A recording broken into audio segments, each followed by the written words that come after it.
St. Baselios, Elmont proudly presents The Creation Story, a play written and directed by Tina Joseph. Job chapter 12, verse 7 through 10. But ask the animals, and they will teach you, or the birds in the sky, and they will tell you. Or speak to the earth, and it will teach you. Or let the fish in the sea inform you. Which of all these does not know that the hand of the Lord has done this? In his hand is the life of every creature, and the breath of all mankind. Welcome, one and all, to the first true tale, in which we witness how life did prevail. It's the account of our creation and the 7 days for its completion. We start our story in the beginning, where the universe was surely missing, void of life to any who did survey. So God declared on the very first day, As it is my will, so let there be light.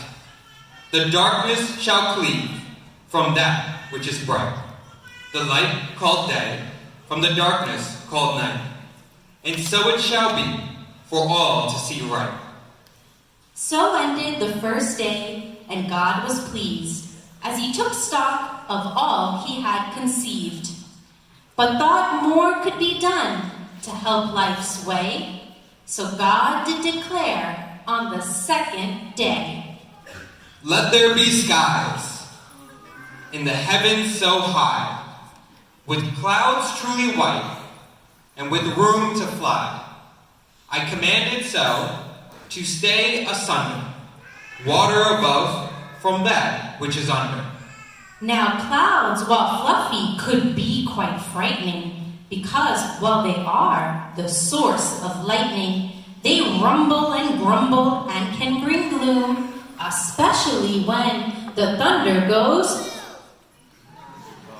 So ended the second day as it should, for God witnessed all and saw it was good, but felt it was an incomplete array. So God did declare as on the third day, Let there be lands, which I shall call the earth, from which shall spring forth and witness life's birth.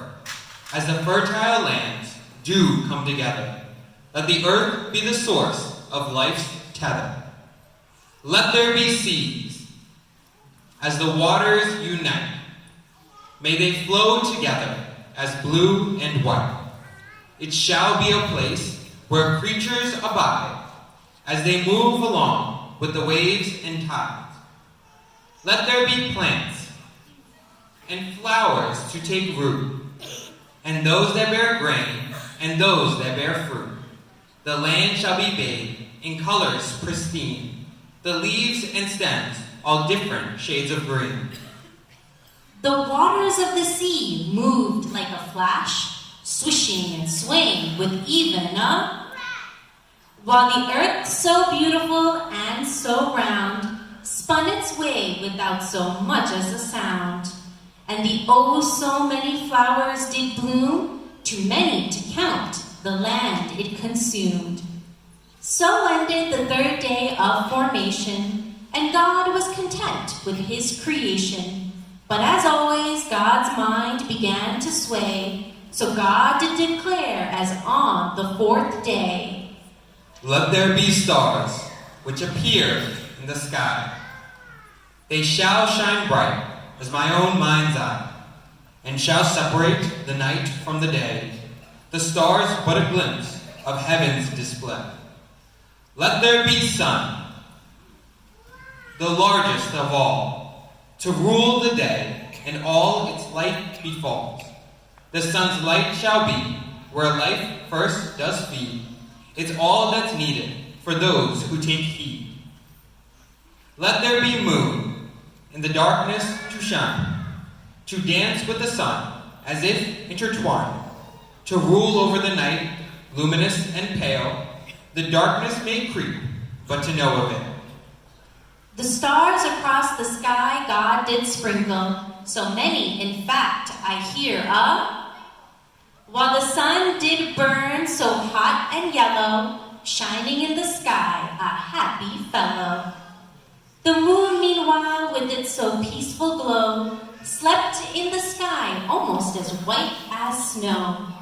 Now all God's creations stepped back in awe, as God's tiny dancers praised without flaw.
God saw the splendor of the Genesis, but once again felt his own restlessness.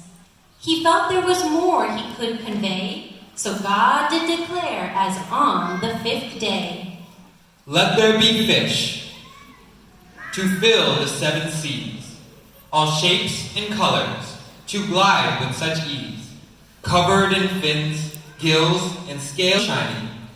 Some shall be massive, while others tiny. Let there be birds to fill the crisp cold air, their colors so bright, flapping with such flair. Their songs a pleasant harmony to hear, lovely to the spectators' eyes and ears. Now the fish dived, floated, and swam with glee, the water so great they felt truly free. While the birds sung songs to all they did greet, fluttering their wings with a loud. So ended the 5th day to God's content, for all creation fulfilled his intent, but thought the dirt he could mold as if clay, so God did declare as on the 6th day. Let there be animals, furry like sheep. Across the plains they shall run, and even leap. All shapes and sizes, the fields they shall roam. The earth's land shall be a place to call home. Let there be insects to travel in swarms, too many to count, as if it were storms. Some make a buzz, while others do cricket. Some so small they can hide in a thicket. Let there be humans. In my own image, the garden shall be their children's village, to rule over fish, animals, and birds, blessed above all, and bound to my word. Let there be a rainbow across the sky, to promise to all, as from upon high, a covenant with all, born in nature, so all may see the love of their Creator. Now some animals did scratch with a paw, while others let out a great big. The insects some flew, while others did crawl, but all really were truly quite small. The humans were most special in God's eye. He made male and female to multiply. Meanwhile, God's rainbow stood for our bond. All did praise God's creations and beyond. 1, 2, 3, 4, 5, 6, 7. 1, 2, 3, 4, 5, 6, 7. On day number 1, God made light. He made the day and he made the night. On day number 2, God made the sky. It's big and blue and way up high. Whoa. Whoa. On day number 3, God made the sea. He made the land, every plant and tree. On day number 4, God made the stars and put the sun in the sky, super duper far. Whoa.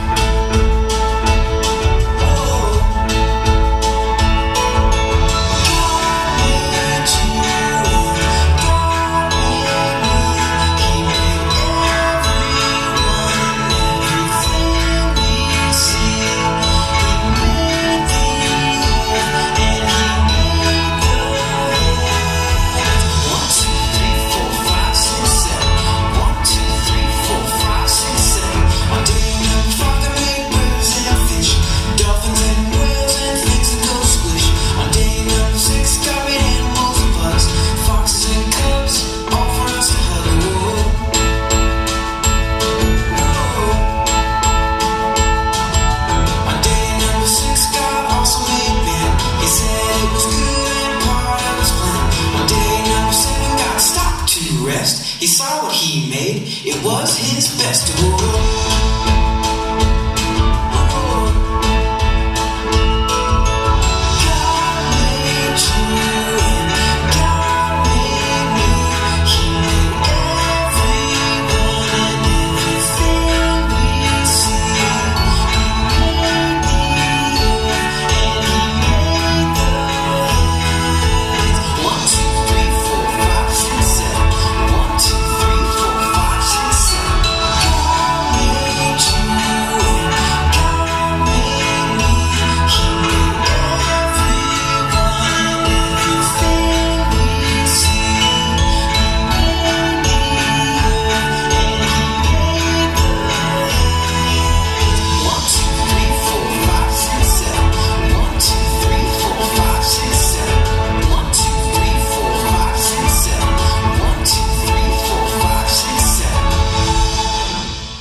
Now the story of man begins with one. For from the ground's dust, mankind begun. The breath of God helped Adam awake. Adam saw God's creations to undertake. Adam had plants and animals to take care. He never complained, but did his fair share. But God saw that Adam was all alone and decided a partner shall be grown. God placed Adam in the deepest of sleep and took out a rib so as not to keep. Out of the rib, God made beautiful Eve. When Adam awoke, he could hardly believe. Adam and Eve became man and wife, and all did rejoice who witnessed their life. All God's creations had indeed been blessed, and so on the seventh day God did rest.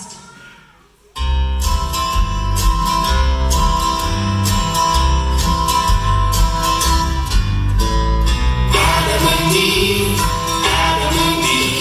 the very first people that the world's ever seen.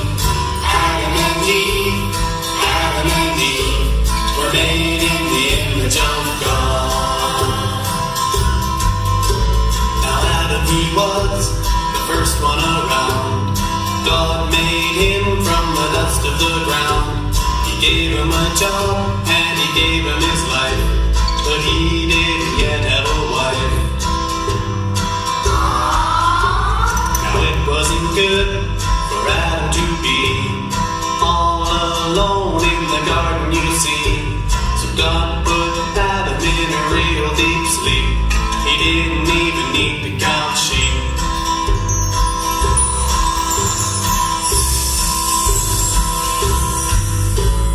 God took a rib from Adam's side, formed it real nice, and he made him a bride. When Adam awoke, he was real pleased.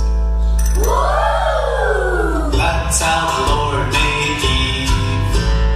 Adam and Eve, the very first people that the world's ever seen. Adam and Eve were made in the image of, made in the image of, made in the image of God.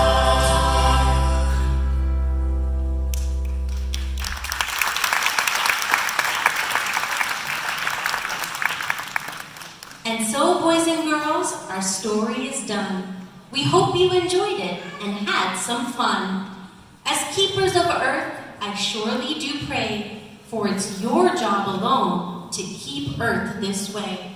So on this day you celebrate Christ's birth, remember all God made on this green earth. We hope your Christmas and year is anew. Oh yes, and of course, as always, thank you.